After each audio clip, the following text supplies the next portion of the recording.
I am Bryce of the Cinder Archive, and this is Chapter 10, The Boy Who Built a Better Kettle. This is not strictly a story about a kettle, but it is the story Geary himself told first, back when he still told stories about himself as if they were funny, and I have never found a better place to start than where he did. Before the mission, before the party, before there was any reason to wonder what a man like that keeps in a locked room. There was a boy who wanted more than anything to be the one who solved the problem nobody else could. This is that boy. On the one morning it actually happened. The apprentice workshop of the Gearwright Hall smells at 6 in the morning like a fire that has just decided to behave itself. Banked coals in the forge trench along the east wall throw a low orange glow across benches crowded with half-finished ambitions, a clockwork bootjack, 3 competing designs for a self-winding lantern, something that might be a mechanical bird if its maker ever figures out the wing joint. Geary Sterling is not the earliest apprentice to arrive most mornings. He is, on this particular morning, the only one who has not slept. He is 17, all elbows and unearned confidence, hunched over a battered brass kettle that belongs, technically, to Master Aldous Penh, and has been sitting in the workshop's beyond saving bin for 2 years. The bin itself is a Gearwright institution, older than Geary's apprenticeship. A low, dented crate near the forge trench where broken things go to be looked at rather than thrown out on the theory, repeated by instructors to every incoming cohort, that a problem left visible teaches more than a problem thrown away. Aldous Penh believes this more sincerely than most. He rotates the bin's contents twice a year, adds to it personally, and has been known to fail an otherwise excellent apprentice project, on the grounds that it solved its problem by hiding it rather than fixing it. Geary has never once found the humility lesson useful. He has found the kettle, instead this one kettle, specifically sitting at the top of the bin where it has sat for 2 full years, extremely personally interesting, in the particular way a locked door is interesting to a boy who has never yet met a lock he assumed was meant to stay locked. The problem, and Aldous has explained the problem to every apprentice cohort for a decade, using this exact kettle as his prop, is that the whistle mechanism draws its air from the same chamber that vents the steam pressure, so that past a certain fill level, the whistle simply stops whistling, throttled by its own exhaust. It is not a design flaw so much as a design joke, Aldous likes to say, a small practical proof that clever ideas and workable ideas are not always the same idea.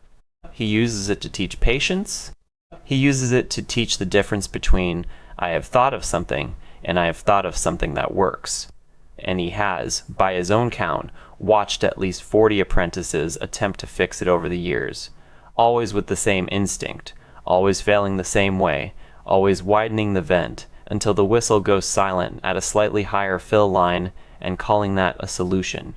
Geary has spent the entire night proving him wrong, and the night has left its evidence everywhere around him. The bench is a graveyard of failed baffles, 11 of them, laid out in a rough apologetic row like a man confessing to a series of small crimes, each one slightly different from the last, each one representing an hour or more of filing brass by lamplight and listening to the same thin, choked whistle die, exactly the way it always died.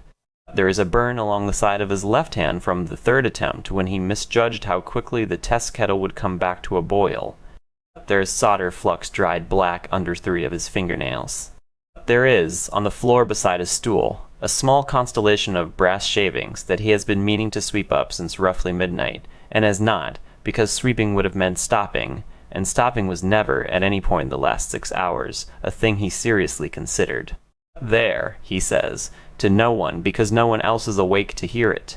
His voice cracks slightly on the word, half from exhaustion and half from the particular joy of a person about to be right in front of witnesses. He sets down a tiny brass baffle, barely bigger than a thumbnail, 3 vents cut into it at angles he arrived at through 11 failed versions in a scrap heap he will need to explain later, and fits it into the kettle's throat with the reverent care of a man performing surgery on something he loves. He fills the kettle at the cistern tap, sets it on the banked coals, and waits, and the waiting is its own particular kind of agony, the specific agony of a person who has done everything he can think of to do, and now has no choice but to let the world tell him whether he was right. He does not sit. He stands over the kettle with his arms crossed and his weight rocking slightly from foot to foot, the way he has stood over every one of the 11 failures before this one, and he catalogues, without meaning to, every reason the 12th attempt might fail, exactly like the first 11. The angle could still be wrong, the vents could be cut a fraction too shallow. The whole spiral principle he talked himself into somewhere around. Attempt 7 could simply be nonsense, dressed up as insight, the kind of idea. He has been wrong 11 times tonight already. He has gotten quite good in the last 6 hours at being wrong quickly and starting again, which is its own kind of skill, though it is not one he has language for yet, being 17, and it is not one anybody has thought to tell him is valuable. The whistle, when it finally sounds, is not loud. It is not triumphant exactly. In the way Geary will later tell the story, he will add a swell to it in the retelling, a rising shriek that stopped conversation across the workshop floor. In the actual moment, it is a thin, steady, ordinary note, the sound any working kettle makes. That is the entire point, and Geary understands this even as he grins so hard his face hurts. The whistle does not stop, does not throttle, does not choke on its own steam, the way it has for 2 years in the bin. It just works, all the way to a full boil, all the way through.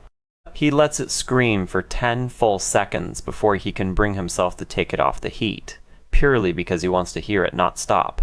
By the time the first cohort of apprentices straggle in, bleary and cold, word has already found them somehow, the way it always does in a workshop this size. Someone's cousin's roommate heard it from the night watch clerk, who heard the whistle itself from the corridor and came to look and repeated it to the first 2 people he saw on his way to breakfast.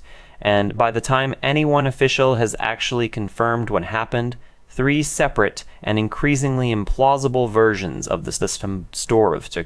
A small crowd gathers around Geary's bench before he has even had the chance to clean the solder flux off his hands.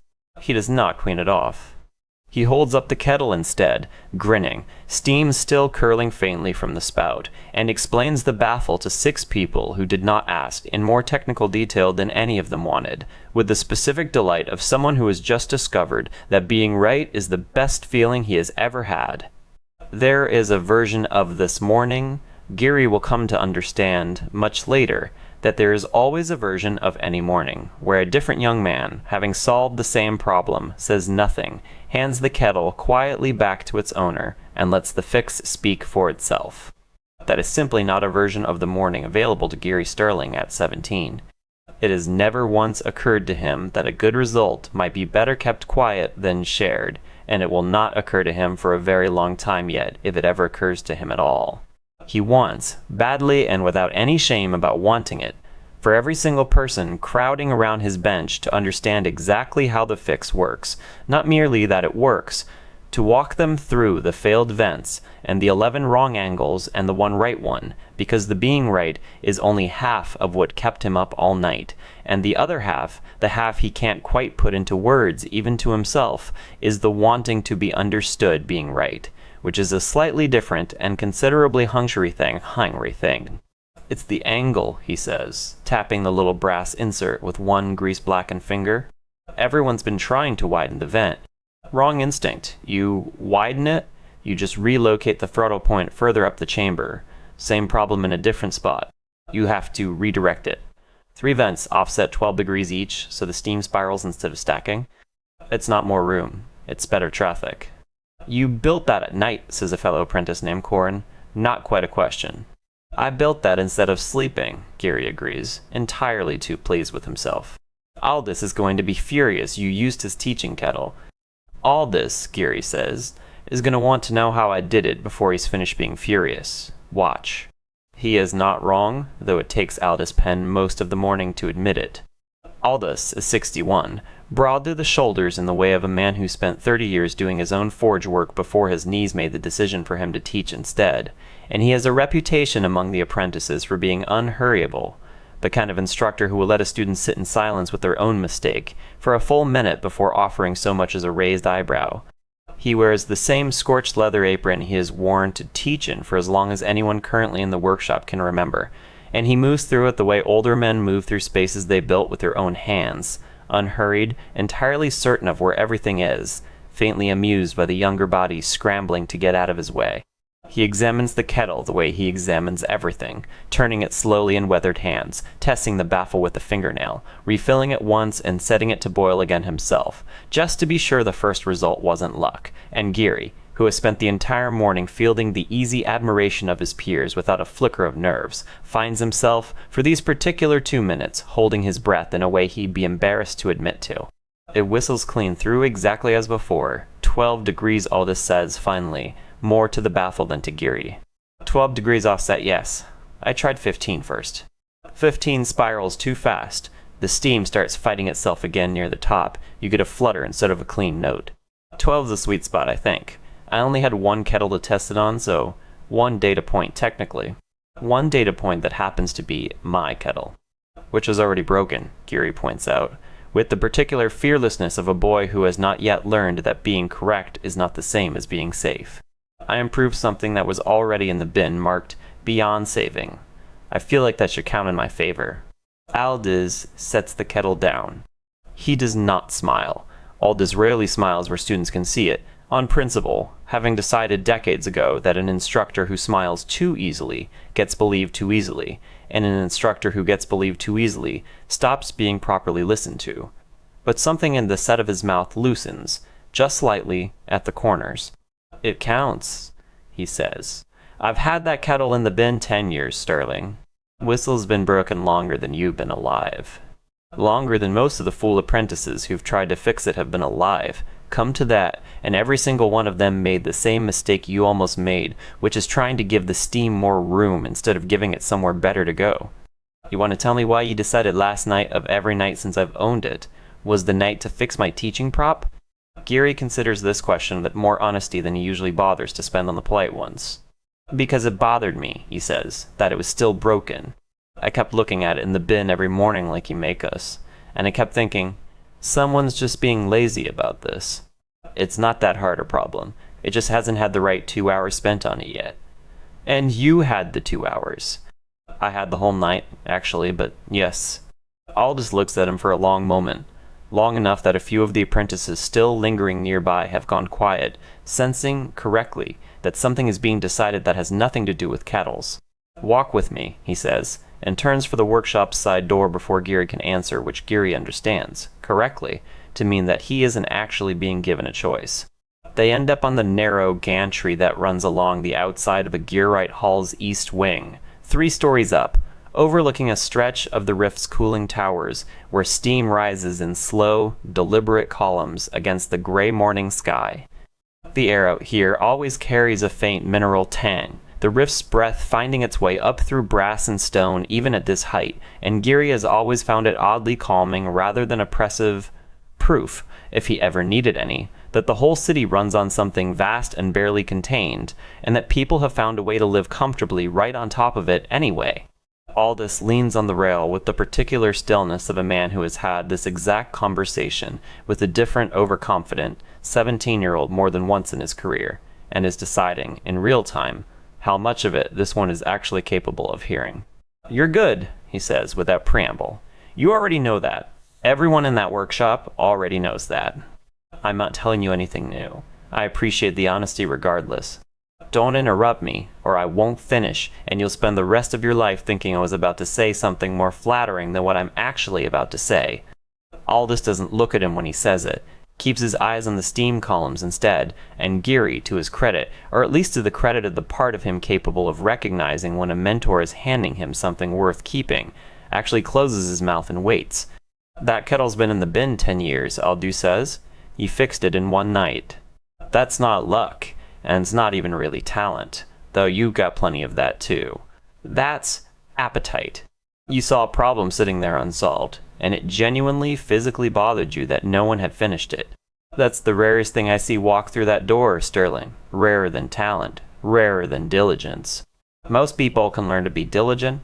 Almost nobody can learn to be bothered by an unfinished thing the way you clearly are. Is that the warning part or the compliment part? It's both, if you're smart enough to hear it that way, which I genuinely don't know yet if you are. Aldous finally turns to look at him, and there's real warmth in it, the fondness of a man who has spent 3 decades teaching and still, occasionally, gets to watch someone catch fire in exactly the right way. The appetite is the gift, boy. It's also the only part of you I'll ever worry about. Talent tells you what you can build. Appetite is the thing that tells you when to stop building it. And in my experience, appetite like yours doesn't come with a natural stopping point installed. You have to build one yourself, on purpose, before you need it. Most people who are good at this work learn that lesson the easy way. From a teacher on a gantry over a kettle, nobody but them cared about fixing. And the people who don't learn it the easy way, Aldous' mouth does something that isn't quite a smile. Learn it running full speed into something they built themselves and can't take back. I'd rather you heard it from me first over tea than found that out the expensive way in 20 years. He claps the broad hand on Geary's shoulder, a warm weight, not unkind, the particular gesture of a man who genuinely likes the person he's warning. Fix the whistle, fix the vent, fix every broken kettle in this hall if it bothers you that much. Just every so often, sometime, somewhere down the road, ask yourself whether the thing in front of you actually needs fixing, or whether it's just bothering you that it isn't finished yet. Those aren't always the same question. You'll be a very old man someday, still not able to tell the difference, if you don't practice now. How will I know? Geary asks, and it's not a challenge. Not the deflecting kind of question a boy asks to seem clever. It's genuine, the first genuinely uncertain thing he said all morning. How will I know the difference when it's actually in front of me? Between a thing that needs fixing and a thing that just bothers me. It's the right question, Aldous will think, many years later remembering this exact morning with considerably more weight than he could have known it deserved at the time. It is, in fact, almost exactly the right question, the one question that might have mattered if the boy asking it had ever circled back to it. But right now, on this gantry, on an ordinary morning that has no reason yet to feel like anything other than an ordinary morning, Aldous only shrugs, the honest shrug of a man who has never fully answered that question for himself either. You won't? Not for certain, not every time. Nobody does. That's rather the whole difficulty of it. He straightens off the rail, joints protesting audibly. The small grimace of a man whose knees remember 30 years of forge work better than he'd like. Best I can tell you is, ask the question at all. Most people your age was your gift never even think to ask it. They're too busy being right to wonder if being right is the same as being finished. You asked unprompted on a gantry, the morning after you fixed the kettle. Nobody asked you to fix. That's not nothing, Sterling. Hold on to that, you asked, even once you've forgotten the answer I gave you. Geary nods along to all of it, genuinely, the way a 17-year-old nods along to advice he finds warm and well-meant and entirely, comfortably theoretical. I'll remember that, he says, and believes it, in the specific way that people believe things they have not yet been tested on. Aldous studies him a moment longer, the fondness in his face shading, just slightly, just for a heartbeat, into something more like patience being spent in advance. Then he lets it go, because the morning is young and the kettle is fixed, and there is, after all, no evidence yet of anything except a gifted boy who stayed up too late solving a problem that had bothered him. Go get some sleep, he says instead. You look like something that crawled out of the rift. I feel like something that crawled out of the rift, Geary agrees cheerfully. Worth it, though. That, Aldous says, turning back toward the workshop, is exactly what worries me. He does not, in fact, get some sleep. He gets, instead, the better part of a very long day of people finding reasons to walk past his bench, and by the time the sun goes down over Ether Glen's brass and glass skyline, the story of the kettle has acquired, in the retelling of at least 4 separate apprentices, a whistle loud enough to have been heard on the street, which is roughly how Geary finds himself, 3 hours later, buying a round he can't quite afford at a tavern called the Cinder and Draught, 3 streets over from the hall, holding court at a table crowded with people who did not, an hour ago, particularly want to be his friend, and who now, very much, do. The Cinder and Draught is the kind of place that exists specifically to absorb the overflow enthusiasm of young Gearwrights on the good nights, and the overflow misery of the same on the bad ones. Low beams blackened by decades of pipe smoke, a fire that runs a little too hot for comfort in the summer, and exactly right in every other season. Mismatched stools worn smooth by generations of apprentices, too tired to sit up straight. A barkeep named Asa presides over all of it with the weary, genuine patience of a woman who has heard every version of every hall story at least twice and still laughs in the right places out of a professional kindness that long ago curdled into something closer to real affection for the whole overworked, overconfident lot of them. Tonight is a good night, and the ale is flowing accordingly, and the particular quality of noise in the room, the specific pitch of a dozen overlapping conversations, none of them urgent, all of them happy, is the sound Geary will spend the rest of his life associating, without quite realizing he's doing it, with the feeling of having earned something. So then, says Corin, 3 mugs into a story that only gets more heroic with retelling, Master Penh picks the kettle up. And I mean he picks it up like it might bite him, and he just stands there, dead silent, for a full minute, and Geary standing there like Corin mimes an expression of exaggerated, insufferable smugness that is not, strictly, an accurate representation of how Geary actually looked, but which the table finds uproarious regardless. "I was gracious," Geary protests, entirely unconvincingly, grinning into his mug. "You were not," says a voice from across the table, warm and dry and entirely unimpressed, and Geary turns to find himself looking at Wren Calder, a fellow apprentice 1 cohort ahead of his own, dark-eyed and sharp-tongued, who he has spoken to perhaps a dozen times in 3 years, and remembered every single one of them in more detail than he'd ever admit. "I was there for part of it. You were smug for at least 20 minutes before anyone made you feel bad about it." "I don't recall being made to feel bad about it at any point tonight or previously." "That's because nobody's bothered trying yet." Wren's mouth curves, not quite a smile, an expression that suggests she finds him more entertaining than she's willing to fully admit. She has a habit, Geary notices. Not for the first time tonight, though he is noticing it with unusual attention, of tilting her mug slightly before she drinks from it, as though giving whatever's inside a chance to settle, and of watching a room over the rim of it rather than the person directly in front of her, cataloging the whole table before deciding who's worth actually looking at. Right now, apparently, that's him. "You fixed Penn's kettle." "I improved Penn's kettle. It wasn't broken by the time I was done with it. It was broken for 10 years before you touched it."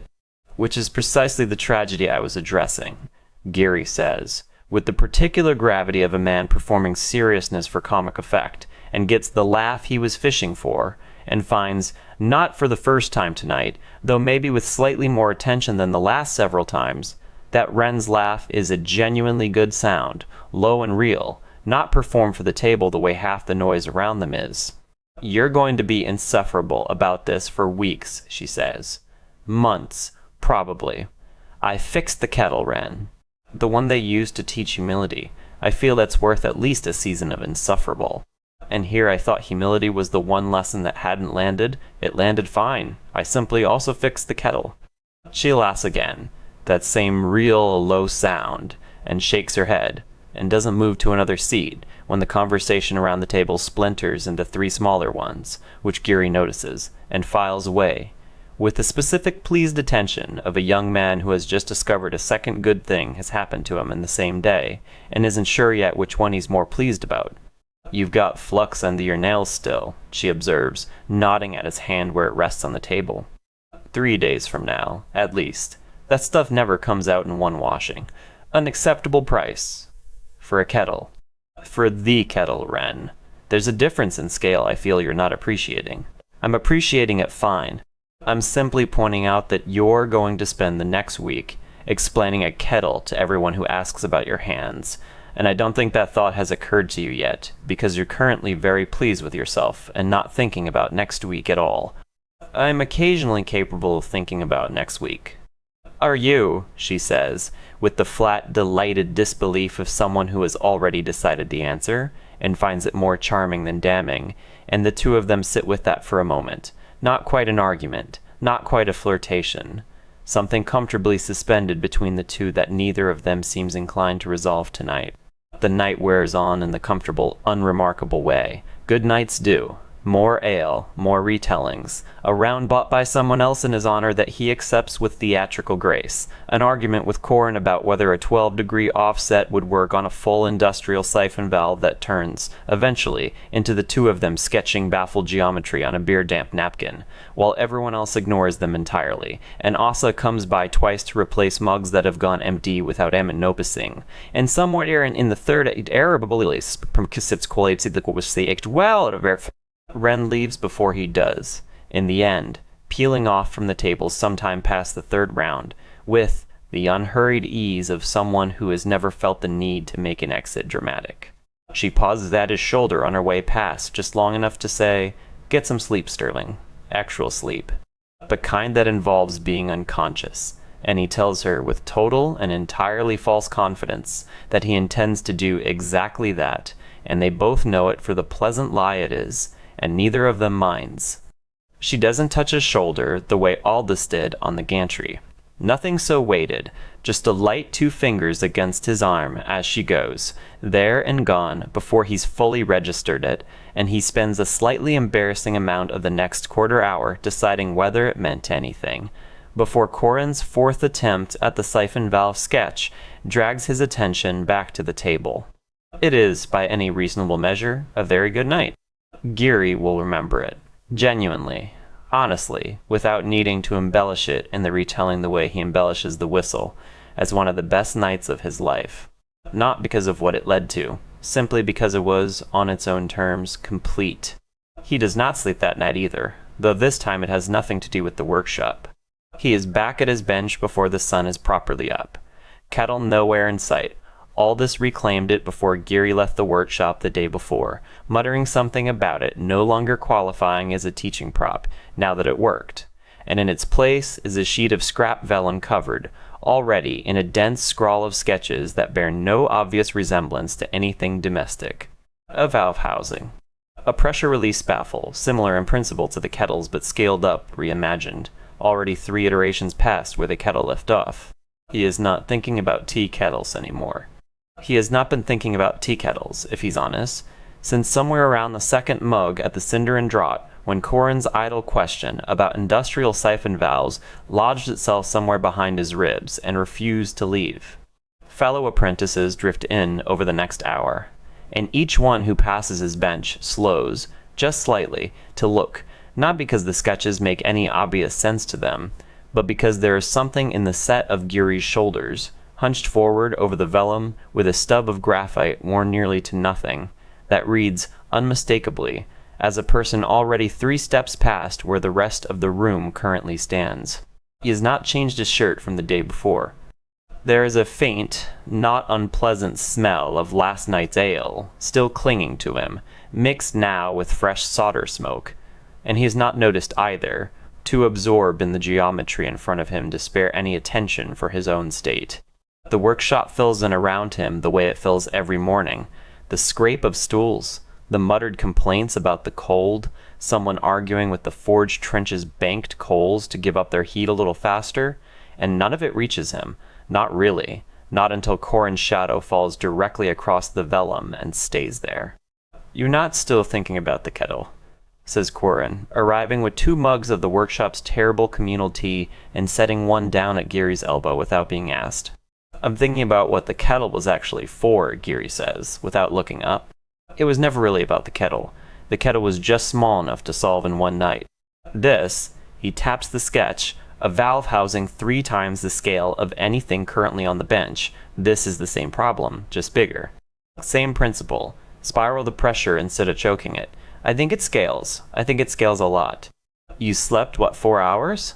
"I slept enough. You said that yesterday, too." "And I was right yesterday, too," Geary says, finally looking up. And there it is, the same grin from the morning before, entirely unbothered by the accusation, entirely certain that whatever comes next is simply the next good thing, in a life that has so far been an unbroken sequence of good things, arriving right on schedule. All this can tell me I look terrible again. I fix his Kettle either way. Corin studies him for a moment with something that isn't quite concern, more the mild, affectionate bemusement of a friend who has decided correctly that this particular quality in Geary is simply a permanent feature of the landscape, not a problem to be solved. "You're going to do this forever, aren't you?" Corinth says. It isn't really a question.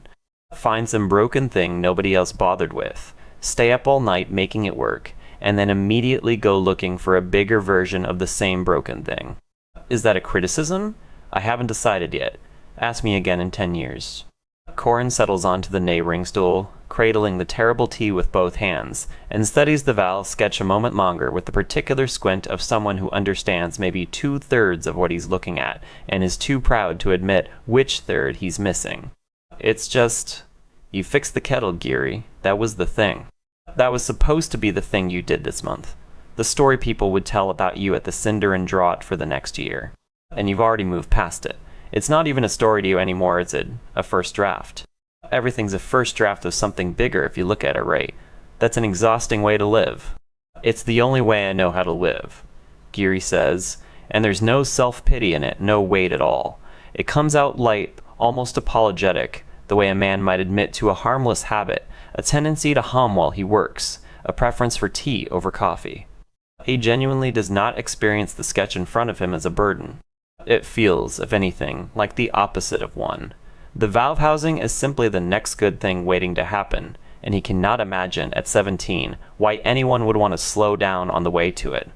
I hope so, Geary says, entirely without irony, entirely without any sense that the sentence could ever mean anything but exactly what it says on its face.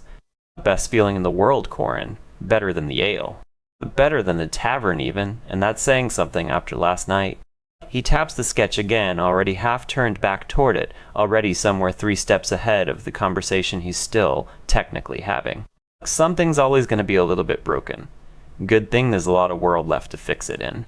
By mid-morning, half the workshop has drifted past his bench at least once, and the general consensus, offered in tones ranging from genuine admiration to the specific, affectionate eye-rolling reserved for someone everyone has already decided to like, is the same one Aldous reached the day before, delivered with considerably less caution and considerably more enthusiasm. Sterling's going to be something, someday. Nobody says exactly what. Nobody, this early, has any particular reason to wonder. Even Aldous, passing through the workshop floor sometime past mid-morning on his way to a different cohort's lesson, slows at Geary's bench long enough to look down at the valve sketches without comment. He doesn't ask what they're for.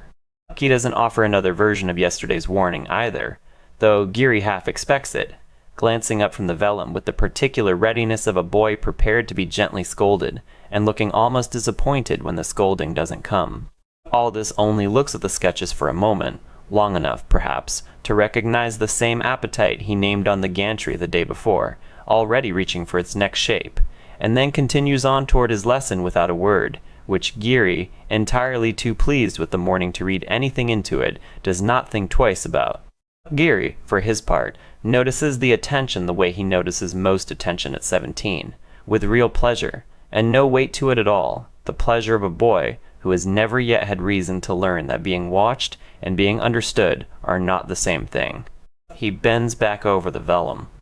Somewhere behind him, morning light comes up properly over the workshop floor, catching the last curl of steam still rising, faint and forgotten, from a kettle no longer in his hands. Aldous took it back to the bin overnight, though not, this time, to the beyond saving side of it.